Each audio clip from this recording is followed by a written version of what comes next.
السلام علیکم ناظرین، آپ دیکھ رہے ہیں دارالوحی انسٹیٹیوٹ میں ہوں محمد اویس مرصد کریم بھائی محمدی صاحب موجود ہیں۔ سب سے آج ہم سوال کریں گے کون سے خواب ہیں انسان کو آئیں تو یہ پریشانیوں سے نکل کر آسانیوں کی طرف جانے کا اشارہ؟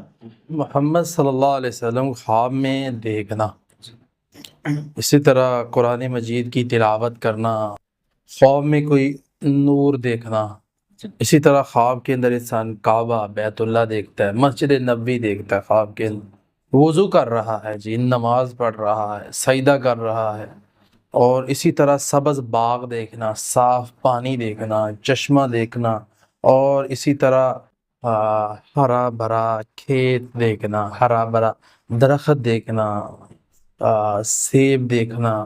یہ ایسے خواب ہوتے ہیں کہ جو آئیں تو انسان کو تنگیوں سے اللہ نکال کے آسانیوں کی طرف لے آئے گا کہ اللہ تعالیٰ اس کی پریشانیاں دور فرما۔ تنگیوں کی کئی قسمیں ہیں، جسمانی بیماریاں، روحانی بیماریاں، دنیاوی پرابلمیں، کاروباری مسائل، اور یہ سارے کے سارے اللہ تعالیٰ اس کے مسائل صحیح کر کے اس کو آسانی کی طرف لے آئے۔ جی ناظرین، اگلے پروگرام میں پھر حاضر ہوں گے، ہمیں اجازت دیجیے، اللہ حافظ۔ بہترین صدقہ جاریہ حاصل کرنے کے لیے اس ویڈیو کو لائک کریں، شیئر کریں اور کامنٹ کریں۔